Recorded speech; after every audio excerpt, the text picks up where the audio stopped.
Here we go. Today we're going to be learning Megillah Daf Kaf Gimel. This month's Shiurim are, first of all, Chodesh Tov to everyone. As I promised yesterday, we're going to get started right away with Rosh Chodesh and laning on Rosh Chodesh, which is a great thing to learn on Rosh Chodesh morning. This month's Shiurim are dedicated by Efrat Arnold in loving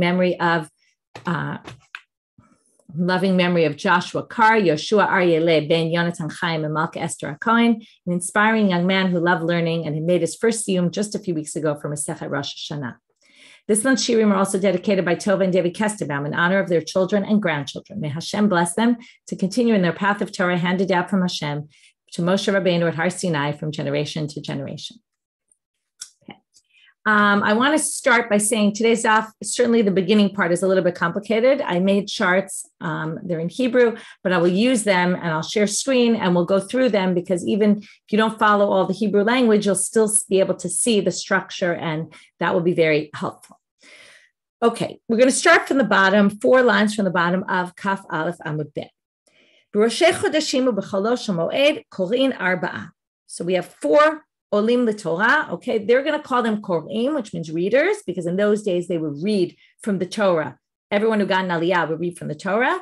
And thank you, Art, for pointing out what I couldn't remember yesterday in class, which was that the Mishnah in Gittin actually talks about because of Darkei Shalom, so that people, kind of feel like they get the proper respect that they're deserving of. They instituted, so this already appears in the Mishnah, that one of these takanot that they instituted was Kohen Levi Yisrael, and the distribution into, right, that the first Ole is Kohen, the second is Levi, the third is Yisrael. So thank you for reminding me of that Mishnah. And we are going to see today, sometimes they made exceptions to that rule potentially with rabbis, and we'll get back to that. So, Parashat Rosh Chodesh, Ketzad Korinota. So, how do we read the Parashat of Rosh Chodesh? Okay, what I'm going to do right now is I'm going to bring up the screen, okay, with the psukim. Okay, this will be very useful to you to see the psukim of Rosh Chodesh. So, it starts from Bamidbar, chapter 28. The first section is 8 psukim. I'm not going to read them, but you can view them on the screen. You can look at them on your own. It's 8 psukim that all talk really about the Korban Tamid, the daily sacrifice. Then there's 2 verses, Tet and Yud. It's very easy because we're going to talk about it in numbers. So we'll talk about verses 1 to 8. It'll be very easy when we split by numbers because it all starts from the number 1. Then we have verses 9 and 10 have to do with the sacrifices you bring on Shabbat. 11 to 15 talk about Rosh Chodesh. Rosh Chodeshechem. What sacrifices do you bring, right? This is common that we read on a particular day, what sacrifices are brought from, on all the holidays. We read the maftir from these psukim, and right, let's say it's a yantif, so we read a yantif reading, but we read the maftir from this section. And likewise on Rosh Chodesh, right, the main reading, because there is no maftir, is this. So now the Gemara has a big question. Ula has a question. Sorry. Ula. Okay, it's Ula bar Rav. I assume it's a different Ula. I didn't check. Ask Rava, right? Usually we have just Ula by himself. Anyway, he asked Rava the following question. And now the big question is, right, why doesn't he know? Well, his question is, Parashat Rosh Chodesh Ketzad Korinota. Now the issue is, why does he not know what the Torah reading is, right? Isn't that strange? Shouldn't he know how they read from the Torah? Doesn't he go to shul, right? Ula bar Rav, what, he didn't go to shul, right? I might ask many of you, and many of you may never have gone to shul on Rosh Chodesh, or if you did, you just don't remember, right? You don't pay attention. I could see that. So number one, it could be he went to shul and didn't pay attention. But to think he didn't go to shul and he didn't, right? And you think it comes up once a month, most people probably know the answer to this question. So either you just say he really wasn't paying attention and didn't notice how they do it, or you could say that maybe there was a time of Gzerah where they weren't allowed to read from the Torah, and because of that, maybe he forgot. Okay, so there's different options of what exactly happened here. Okay, but here goes his question. He says, this is the difficulty, okay? And for this, I charted it out on the bottom of the first side. He's going to suggest 3 suggestions, okay? I'm now at the bottom of my chart, the bottom of the first page of the study guide. There's going to be 3 suggestions, okay? Which psukim you say in what aliyah? That's the first section. Right? So again, you have 8 psukim, 2 psukim, and 5 psukim. So how are you going to split up the 8, 2, and 5 into 4 parts, right? It's not an equal split. You have to remember the rules. There has to be, number one rule is there has to be at least 3 psukim in a section. But we're going to learn today that there's all sorts of other issues. So it's timnai psukim, right? Theoretically, there's plenty of psukim here. There's 15 psukim to split into 4 with 3 or 4 psukim in aliyah. So it's pretty straightforward. But what's the problem? The problem is, and I'll show you here in the Torah, you see there's a pei at the end of 8. There's a samach at the end of pasuk yud. There's a samach at the end of tet vav. That means that that's a parsha ptucha or parsha stuma. I'm not going to get into all the differences there, but that means this is a section, this is a section, this is a section. Sections are important. It's not just take any 3 random psukim. There's all sorts of rules about dividing psukim into sections. So we're going to learn all about them today. So hechini avid. Option number 1. Read the first 2 aliyot, that's trey. Read tlata is 3, right? Because taf and shin switch. So tlat is shalosh. Okay, in Hebrew, like tlatofan is a tricycle. So tlat is 3. So tlata psukim, pashalu trey. What's the problem? You're leaving over, okay, if you do aleph to gimel, right? 1 to 3 and 4 to 6. How many psukim are left in section 1? Well, there were 8 psukim. So you're going to have 2 left, zayin and chet. Now, what's the problem? There's a rule, okay, which we're going to see later even more. Ein mishayrim beparasha pachot mishlosha psukim.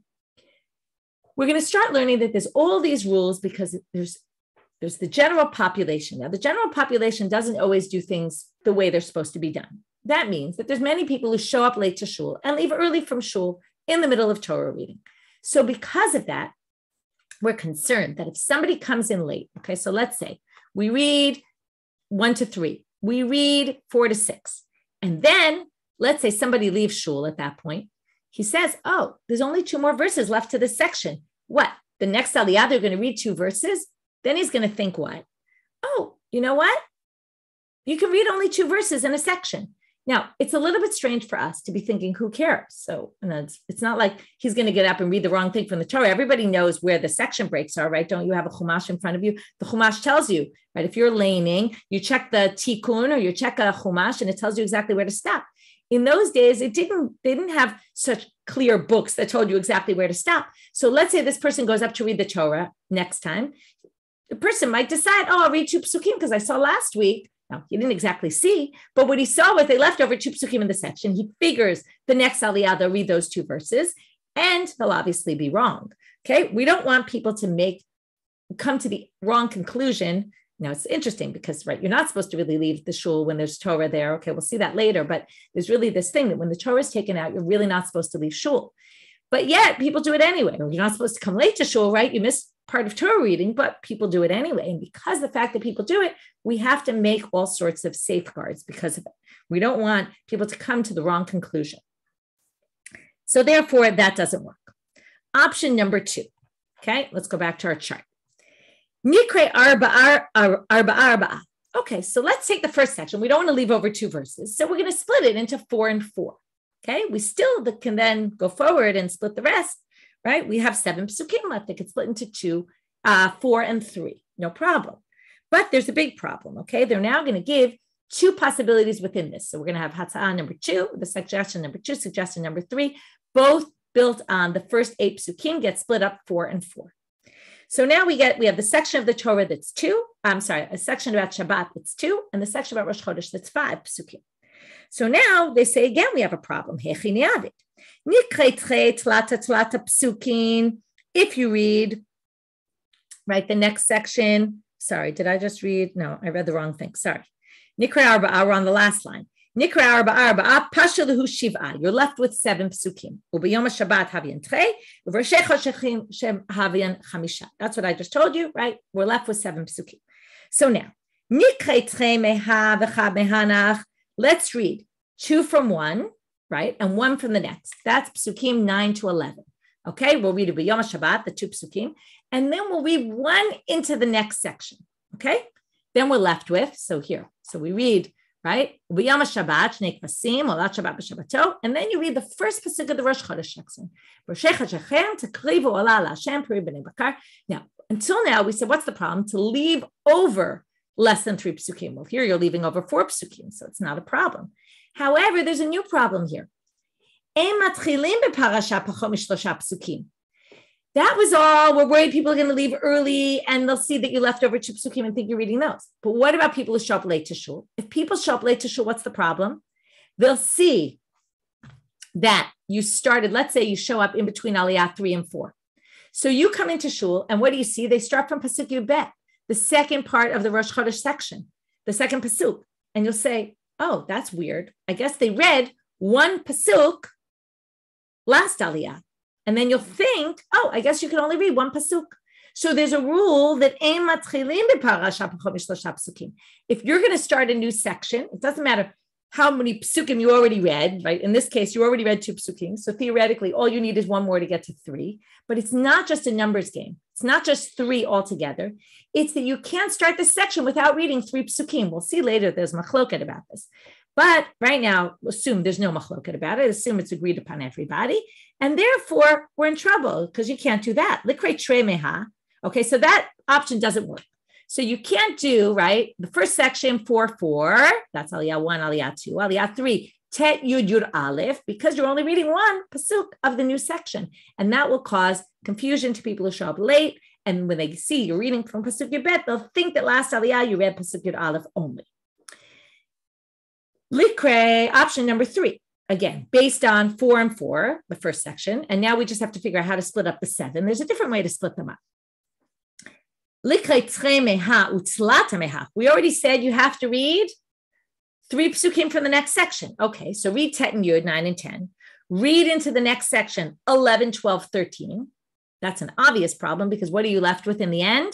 You're left with your Dalet and Tevav. The last Aliyah would only have 2 psukim, Pashalu Tre. You're only left with 2. You clearly can't do that. Okay, and that's here in the third Hatza'ah. So 1 to 4, 5 to 8, 9 to 13, and then you're left with 14 and 15, and that can't possibly be.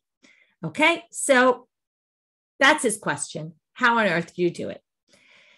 Well, here's his answer. Amar lo zo lo shamati. Fascinating answer. It's not just that Ula didn't know the answer to this, but even Rava didn't know the answer to this. He said, listen, I don't really know. I don't have a tradition about this, which is, again, I don't have an answer to this question. It's just, I want you to know it's a fascinating question about the sugya. How did they not know how to read the Torah, right?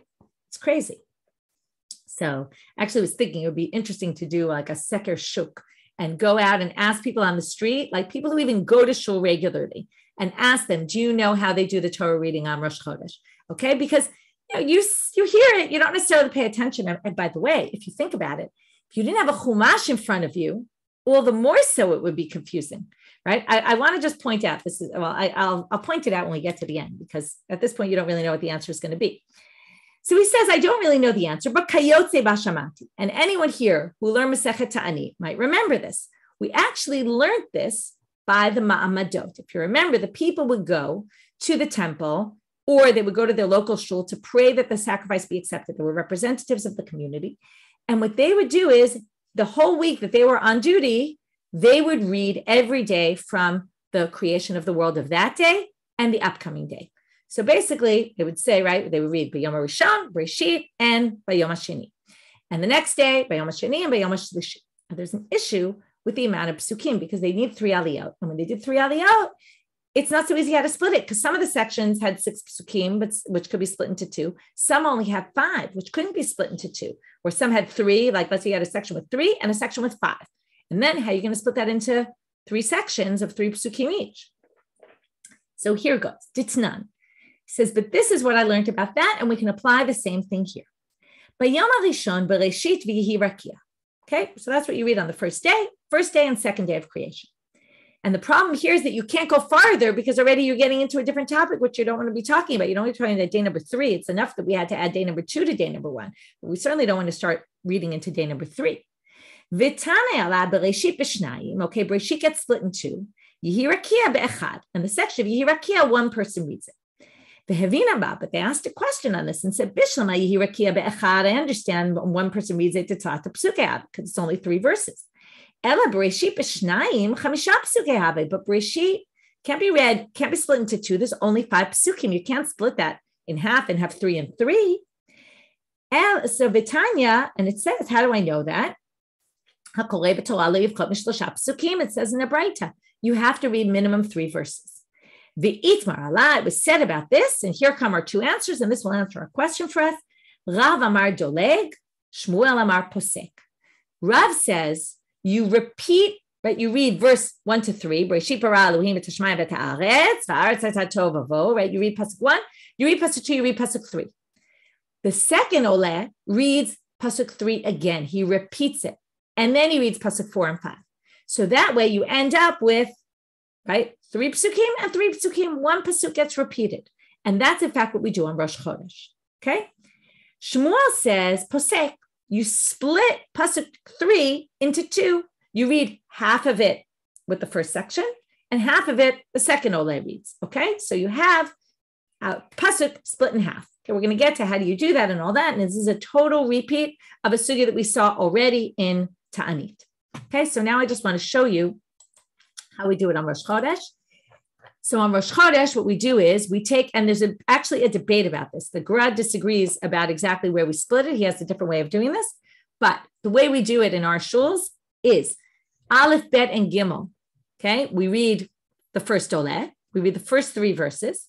The second Oleh gets up and reads Gimel, Daled, Hey. Okay, he reads, right? And I actually put this in the chart also. So Gimel is the pasuk that gets repeated. Okay, Gimel, Daled, Hey. Then the third Oleh reads Vav, Zayin, Chet, finishes that section. Notice we left over 3 verses, so we're in good shape because you have to leave 3 verses. So he reads those 3 verses that we left and continues into B'Yom HaShabbat. And then the last Oleh reads Yud Aleph Tetet Vav, the last section. Okay, so that's how we do it. Okay, that's here. I wrote it here. That's Doleg. If you would do Shmuel, which is Posek, then they would read Aleph, Bet, and the middle of Pasuk Gimel. And then from the middle of Pasuk Gimel to Hey would be the second Oleh. Okay, so those are our possibilities. What I wanted to point out is that when you open a siddur, okay, I didn't check multiple siddurim, but it's very hard to write this in a siddur. So in my siddur that I looked at this morning, I just happened to look, I wanted to see how they wrote it. They don't even write Levi. Like usually it says Levi, Yisrael. They don't even write Levi. They leave the first 5 psukim without anything. It just says Yisrael, starting from pasuk, the first, 5. Starting from pasuk Vav, it says Yisrael. And at the top, there's a whole description. Okay, I can't see here really, but there's a whole description at the top. You could just see there's letters here. Description saying what exactly you're supposed to do. Okay, so basically, because it's confusing and there's no way to write Levi and Levi, like you would have to, if you write Levi there, then people would think you stop, right? It would be very confusing. So anyway, that's how they did it in this siddur. I know there's siddurim where they actually write out the psukim, like double. They'll just double it and then say, this person reads there and this person reads there. Anyway, that's the solution. Okay, but now we're going to have a whole bunch of questions. And this is an exact copy of a sugya we learned in Ta'anit, which is very nice for us because it's good review. So now they ask about Rav and Shmuel. Okay, and this is really about Rav and Shmuel that they say in the Ma'amadot. It's obviously connected to our answer here. Anyway, Rav Amar Doleg, my time alo Amar Posek. Why didn't he think that you just split the pasuk in half? It's better than to repeat. So kasaval kol psuka de lo paske Moshe ana lo paskina le, because he has a rule. You're not allowed to split a pasuk in the middle. Moshe said that as a whole pasuk. You can't start splitting it. Shmuel Amar paskina le. Wait, how did Shmuel say that you can split it then? Okay, he was a Tanakh teacher, which is why they called him Kara, like from Mikra. He says, I really had a lot of issues. It was very hard for me. Okay, I don't know why this was so hard for him, but he said, as I went in with all my troubles, and I really wanted to split up Sukkim. I don't know why this caused him such pain, but he said, he didn't let me do it only for when I was teaching in school, because kids in school, right, it's hard for them to memorize a whole verse all at once. So they allowed me in teaching either how to memorize, how to read, whatever it was. He allowed him to split the verses, but just there, not anywhere else. How could Shmuel have instituted Kriyat Torah with split verses? Doesn't make any sense. So the answer, you might remember this answer from when we saw it the first time. Hatam tama mai mishum de lo efsha, hachanami lo efsha. There they had no choice. So therefore, it was okay. But here also we have no choice. In other words, by the students, he allowed it because they had no choice, because how are the students going to do it without half a pasuk? It's too hard. Likewise, here we have no choice. We're stuck. Right? What are we going to do? There's no other way to read the Torah. So split it. And he didn't think that repetition was a good option. So now they say, Shmuel amar posek, my tamar amar doleg. But why didn't he think it was a good option to repeat a verse? So they say, Gzeira mishum ha'nechnesin u'mishum ha'yotzin. Doleg really doesn't relate to the problem that if we start, okay, now in our section, it's not an issue on Rosh Chodesh. But when it comes to, it's actually a little bit of an issue now that I think about it, because if you start from Pasuk Gimel in the second Aliyah, if people come in late, what will happen? They'll think that you only read 2 psukim in the previous, right? So if people come in late, it's going to be a problem. When it comes to, it's not a problem at the end because you still have a lot of psukim left. But with the Mamadot, where you're talking about 5 psukim and you're splitting them 3 and 3, right? You're reading one twice. So whoever comes in late will see that you basically think that you read 2 before. And anyone who leaves early will think that you left over 2. They don't know that you're going to repeat the verse. So basically it's a problem. Okay. So it really is a bit of an issue, our solution to Rosh Chodesh, because it doesn't fully resolve all the issues. Okay. Just to point that out. And that's why the Gra actually has a whole different way of splitting it. Okay. It's one of the reasons why the Gra thought to do it differently. Why this one got accepted and not the Gra's, I don't have a good answer for that. Okay. So now let's move on. So that's why he didn't say Meitive. Now we come up with a source that's going to raise an issue against both of them. And then after we resolve that, we're then going to go into this source more in depth and try to understand some things like who we hold like of this machloket in this bright. Meitive. Parasha shel shisha psukim korin ota b'shnayim. Okay, if you have a section of 6 psukim, you can split it into 2. We're now just talking about regular Torah reading.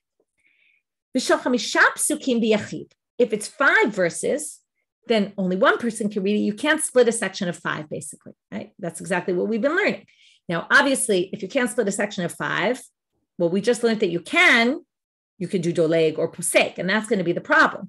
This seems to indicate there's really no good way to do it. Kara rishon shlosha, what if, okay, you have this section of 5 psukim, right? What we mean again by section is it's either a parasha ptucha or a parasha stuma. The tradition, right, our Masoret already has traditions of where there's section breaks.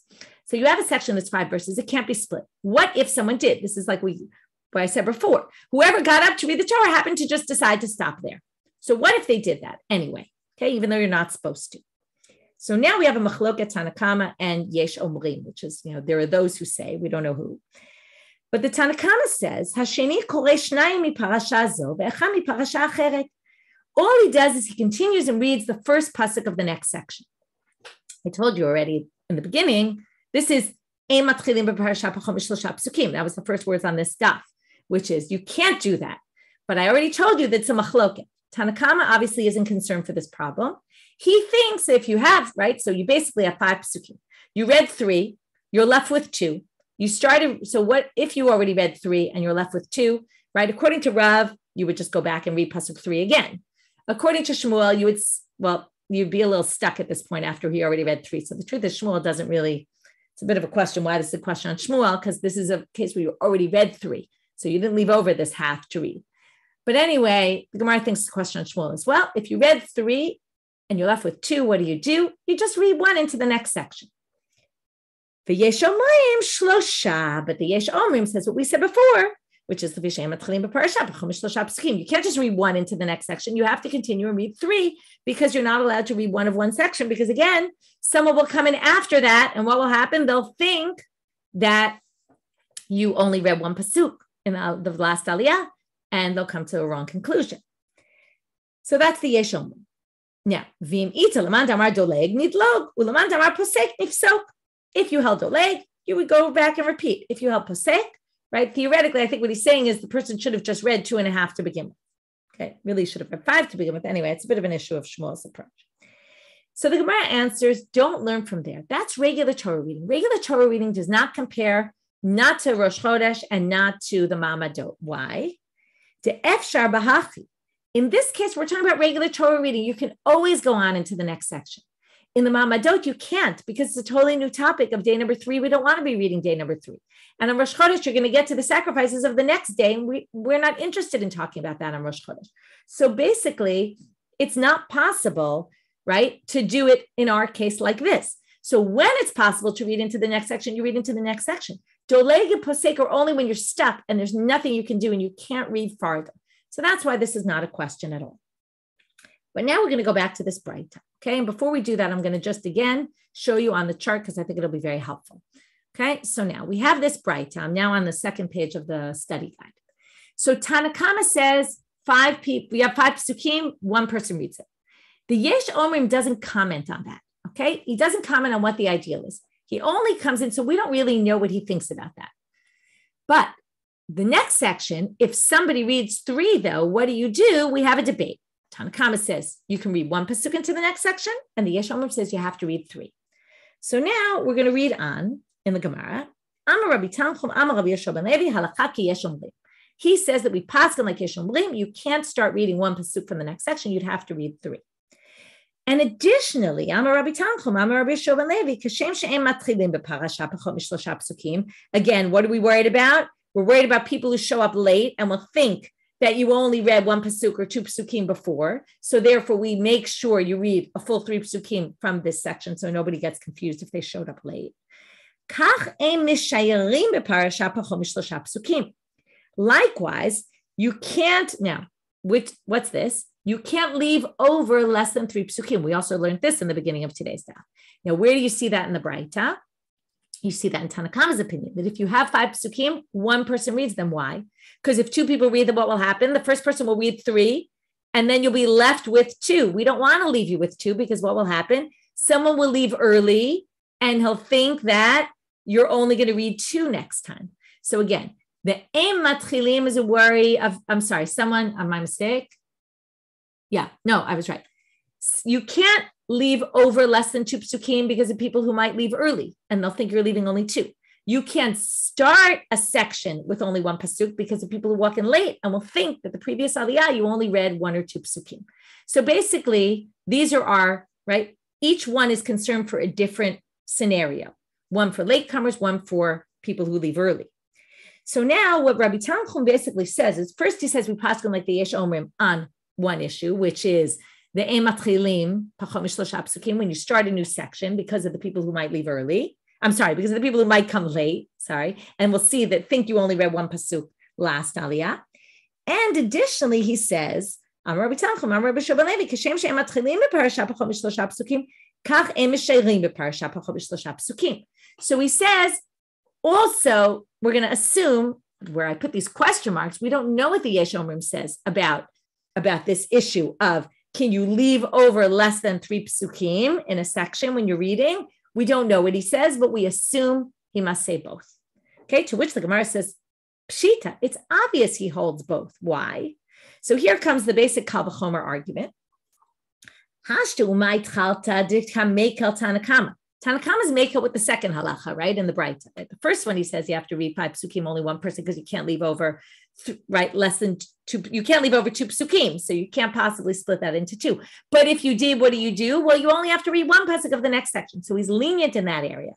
And in that same area that he's lenient, the Yesh Omrim is stringent, right? And machmirei Yesh Omrim, they say, no, you have to read 3, because they matchilin. So Shiur de machmir Tanakama, where Tanakama is strict and says 5 psukim have to be read all by 1 person because otherwise you're leaving 2. We don't want you to leave over 2. Lo kol shekain de machmir Yesh Omrim. Obviously, then the Yesh Omrim are going to be machmir. So right now the Gemara is saying, why did he have to say both halachot? If Yesh Omrim is machmir about this one and Tanakama is lenient about it, when Tanakama is strict, obviously Yesh Omrim must be strict about it. Okay, we're assuming they're all connected. So therefore, why did Rabbi Tanchum have to tell us we hold like Yesh Omrim on that issue as well? It's obvious if we hold like him by 1, we're going to hold like him on both. And that's what does it mean, hold like him? He's going to be strict. We don't know what he holds, but we're going to assume he must be strict about it.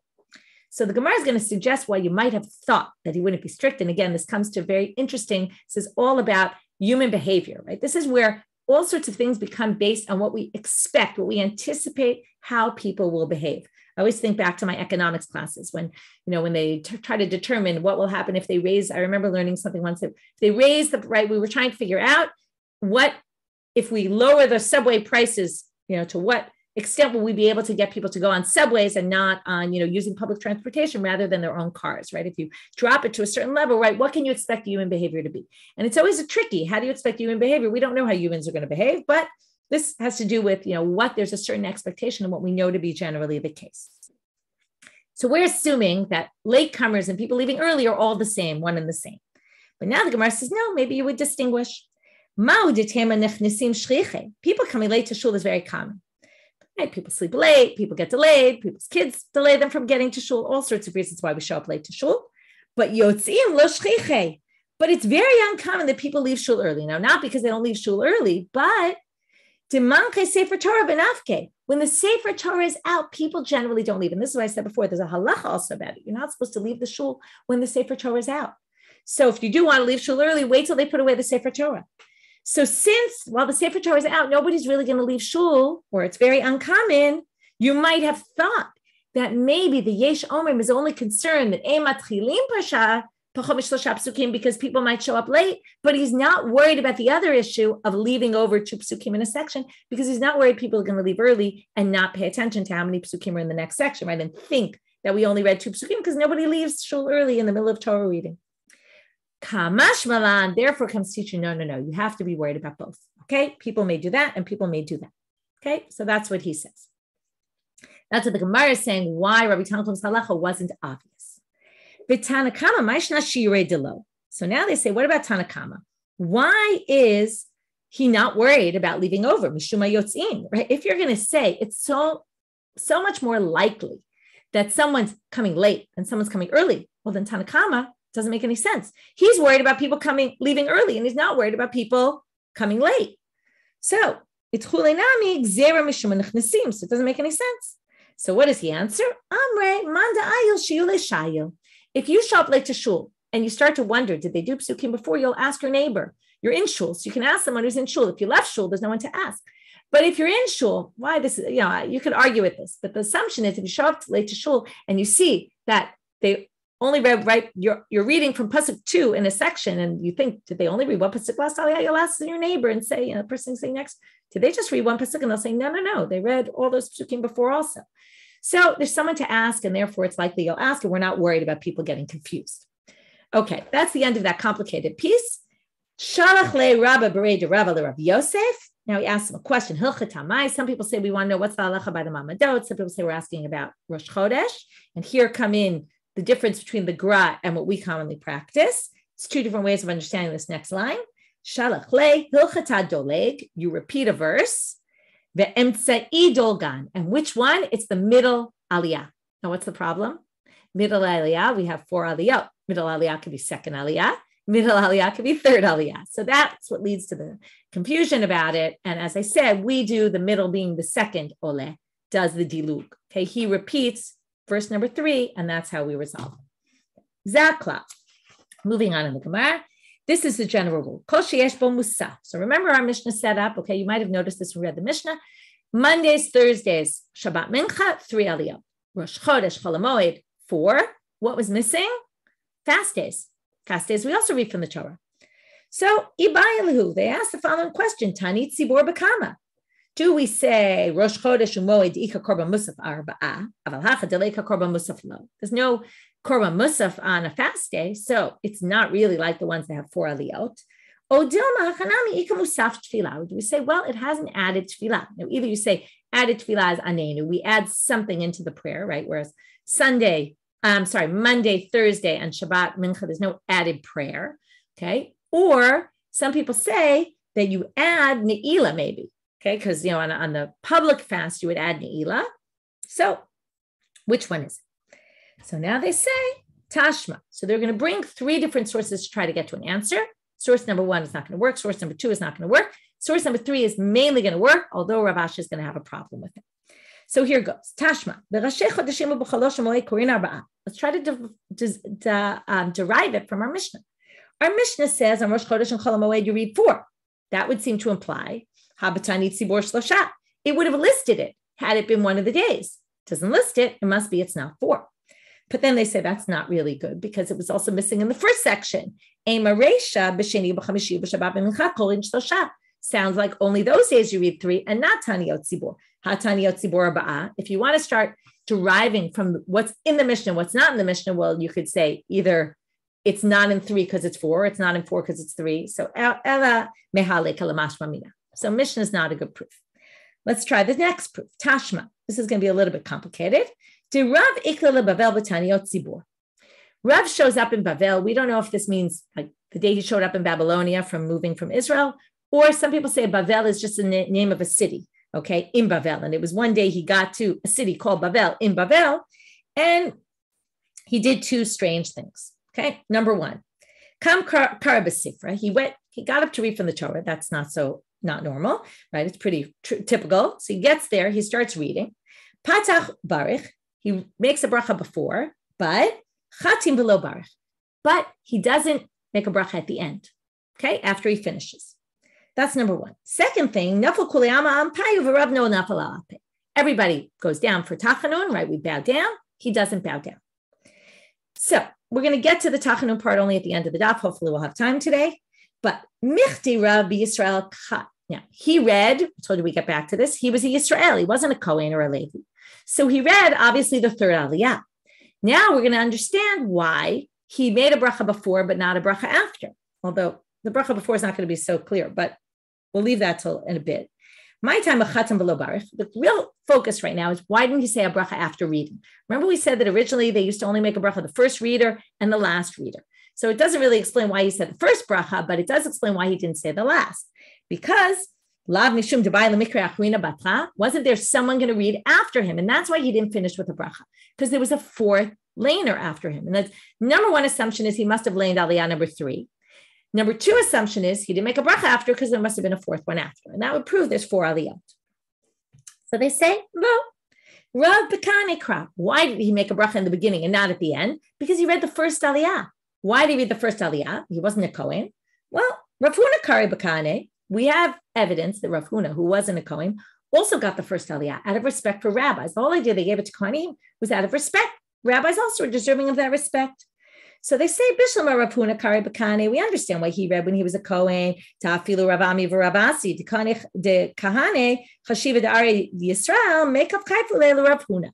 Even the Kohanim of his time who were rabbis were subservient to Rav Huna. So we understand why he would get Kohen aliyah, even though he wasn't a Kohen. Rav Ha'ika Shmuel Dekanu v'Davar Alei. But in Rav's time there was Shmuel, who is just as good.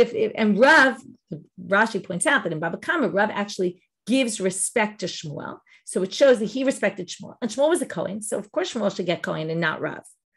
So they say, Shmuel nami mechab chayef le'Rav. No. It's true that Rav acted with respect toward Shmuel, but really Shmuel was subservient to Rav. And we know that Rav was really the main one of his time. Shmuel also, he was up there. But Rav really just had the most kavod. The Rav would kavod,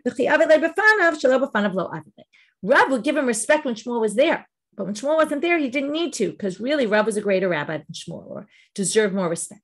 So we end up saying it could be that Rav got the first aliyah, and then we learn nothing about fast days at all. Now, the Gemara still continues, though. Hachinami mistabran will further prove the Rav Bekane Kra that he got the first aliyah. Right now we go back to what I said before, which didn't really make so much sense. Why would he make a bracha before and not after? It must be he had the first aliyah, and that's going to prove all the more so that he was a Kohen, and that's why he made a bracha before and didn't make a bracha after. To which they say, no, you could just say it was la'achar takana. He made a bracha before on aliyah number 3, and that's not a good proof. We still could say it's possible that he had the first aliyah, but you can't prove it from there because it's possible that it was after they already instituted a bracha before and a bracha after, which obviously raises the next question, which is, so then why didn't you make a bracha after? If it was after they instituted that everybody who gets up reads a bracha before and a bracha after, remember the reason? Because we're worried again, people will leave early, people will come late, they'll think that you didn't make a bracha before you read, or they'll think that you didn't make a bracha after you read, because they'll show up in the middle of Torah reading, and they'll leave early, and they won't see the bracha at the end, they won't see the bracha at the beginning, one of them. So to counter that, we basically said everyone who goes up makes a bracha before and after, and that way people see that you make a bracha before and you make a bracha after. So if that's the case, then why didn't you make a bracha after? Shane hechadiyativ Rav. Where Rav lived, this is where it gets to human behavior, fascinating. People get to shul late, but they don't leave early. Okay, nobody left during Torah reading at Rav shul. So we didn't have to worry about a bracha after. He only made a bracha before, not a bracha after, because he wasn't worried about people leaving. This is all, by the way, theoretical. They're just suggesting possibilities of, can we prove from here that Rav really read the first aliyah or the third aliyah? If you read the third aliyah, that it was all because he didn't make a bracha after because of there was another person after him, or maybe this was after the takana, he didn't make a bracha for a different, right? And that he was really only saying the first aliyah and it wasn't the later aliyah. And there's all different possibilities. We're left with, the story tells us nothing about fast days. We just don't know. Third attempt to answer this question. Tashma, zehaklal. Okay, now it's said in the Mishnah, this is the rule. Remember we learned yesterday, what is this is the rule? This is the rule comes to include an additional case. Well, what does it say? This is the rule. Okay,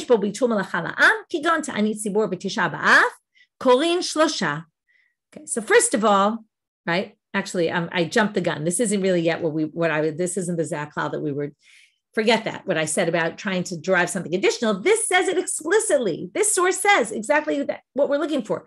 This is a classic case where, why don't you just bring this in the first place, right? I guess the discussion went on and people didn't know about this source. But this source says, if there's bitul malachal am, if people have to get to work, like on a Tanit Tzibur where people work, or Tisha B'Av, remember there's a minhag not to work on Tisha B'Av, but people did work. Kolin shlosha, you only read 3. We discussed this yesterday. I'm not going to get back into it. The people who didn't work on those days, kolin arba'a. You add an extra aliyah, shma mina. That seems like a very good proof. It says it explicitly, 3 aliyot on fast days. You don't need anything more than that. But Amar Rav Ashi says, and this is the zehaklal that he's going to use, that I jumped the gun a little before. But wait, our Mishnah doesn't imply this at all. In other words, yes, there's a Braita, but our Mishnah goes against that Braita. Why? Our Mishnah says, now not what it says explicitly in our Mishnah, but what can be implied from our Mishnah. Zehaklal, this is the rule. Kol yom sheyesh bo musaf eino yom tov korin arba'a. The assumption is if our Mishnah is saying this is the general rule, when they already told you things that have musaf like Rosh Chodesh and like Chol HaMoed, you read 4. So why did it have to tell us this is the general rule? Is it not to include an additional case? And what possible additional case? Well, the one that we're missing. So Rav Ashi thinks that extra sentence in the Mishnah must be coming to say, and in addition, there's Tisha B'Av and fast days that have 4 aliyot. So even though there's an explicit Braita, he thinks what's implied from our Mishnah, and our Mishnah is stronger than the Braita. Since he thinks that's implied from our Mishnah, he disagrees with the answer, and he thinks it should be 4 aliyot. So now they say, well, then we have a problem with our Mishnah. Rav Ashi manitimane lo Tanakama v'lo Rabbi Yossi. But wait, there's another machloket, and within this machloket, nobody holds 4. It seems very clear they all hold 3. How would Rav Ashi explain this with our Mishnah then the way he understands our Mishnah saying 4? Ditanya. It's now talking about what day Tisha B'Av falls on. This is also a sugya we learned. If it falls out on Monday or Thursday, where you're anyway reading from the Torah, 3 people read, and one of the 3 reads from the Torah. Reads from the Nevi, the Haftorah. Right? Because on Tisha B'Av, there's Haftorah also in the morning and also in the afternoon. If it comes out on Tuesday and Wednesday, where you're not supposed to read from the Torah in general on those days, you only have one reader. He reads the Torah and he reads the Haftorah. Rabbi Yossi Omer, which is fascinating, right? To think that there's only one Oleh, right? We always have a minimum of 3. It's an interesting opinion. Rabbi Yossi Omer Lo'olam Korim Shalosh Umaftir Echad. He says, no, it doesn't matter what day. He disagrees with Tanakama because he says it's not about what day it comes out of the week. Any day of the week, you read 3. This is what we do, right? And one of them reads the Maftir. So it seems like they disagree about something, but they don't disagree about the number 3. So how does Rav Ashi explain this? So then, as a counter, they say, well, fine, you might say Rav Ashi has trouble with this, but how does the other side explain the Mishnah? Which seems to imply some extra case. So they say, no, it's not. What's it coming to include? It's coming to include Rosh Chodesh and Chol HaMoed. To which the Gemara says, what do you mean it's coming to include that? It says that explicitly. You don't need something to include something that's said explicitly. It says, so they say, Siman of Al-Mayad. It's giving a Siman. Meaning, don't think that Yom Tov and Chol HaMoed are on the same level. It came to give you rules, not to include additional cases. It came to give you rules to distinguish the levels of sanctity of each of these days. This is the rule. If it has something additional sanctity to it, we add on an additional ole, right? An additional reader. Hilkach, Rosh Chodesh Moed Korban Musaf, Korean Arba'ah. That's why Rosh Chodesh and Chol Moed have something additional on a basic day, on a regular day. Therefore, you read 4. It's nice to talk about this right on Rosh Chodesh about it. It's got a special sanctity to it. But Yom Tov, Dasor b'Melacha Chamisha. Yom Tov goes up a level of Isur Melacha. You do 5. Sorry. Yom Kippur Anush Karet. You get karet for it, so that already adds a level. Shisha. Shabbat Ikar Skila. That's the most severe. Shiva. You read 7. Okay. Getting back to the story about Rav and not falling on Nipilat Apayim, we'll do part of this sugya now. We'll leave a little bit for tomorrow. Rav Ikal leBavel b'Tanit Tzibor Kam Kara b'Sifra Patach Baruch Chatam v'Lo Baruch. That was the one we already dealt with. Got up, he read, he made a bracha before, not a bracha after. Nafal Kuleyama Ampayu. Everybody falls on their faces for Tachanum. Rav no Nafal Alape. He doesn't do it, right? Normally we put our heads on our arms. You'll see that there were different customs. So why didn't he fall? The assumption here is all on, like fully on the ground, to prostrate, right? To bow all the way down on the ground. My time a Rav lo nafal alape. So one answer. It was a stone floor. You can't put, the pasuk says, you can't put stone in your land to bow on it. This comes to teach you, in your land you can't do it, in the temple you can, but not in the land. So you can't bow down on the ground on a stone floor if you're not in the temple.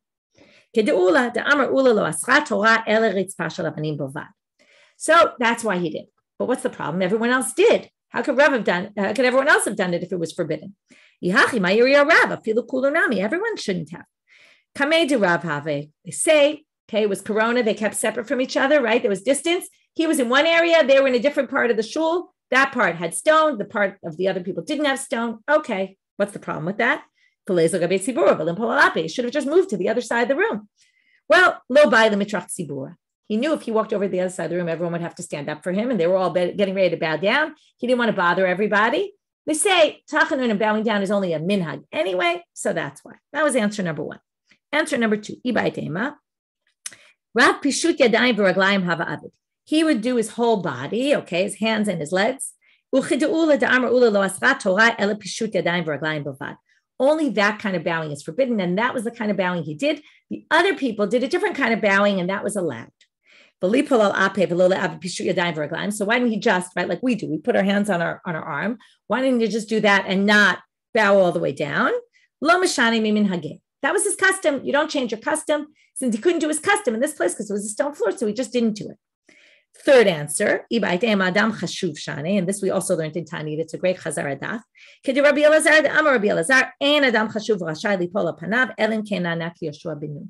Some things are worse if you're an important person. If you're an important person, you can't bow down all the way on the floor not because it was a stone floor or not because, right, but because you can't bow down unless you're going to be answered like Yoshua ben Nun. And he didn't know if he was going to be answered. And then it looks bad, like you're this big important person, you're not getting answered. And we learned this from Dichtiv Vayomer Hashem Yoshua Kum Lach, right? It said there, Kum Lach, why are you falling on your face? And basically it's saying you shouldn't be falling on your face, right? Unless like you could fall on your face, but other people who aren't sure they're going to get answered can't be falling on their faces. Okay, we'll stop here. Tomorrow we'll get to this Kidah and the thing about Levi who became crippled from, right? He limped because he tried to do this Kidah and hurt himself. Anyway, we'll get back to that, the yoga connection in the daf and in the bowing. Okay, we'll stop here for today. Have a great day, everyone. And Chodesh Tov.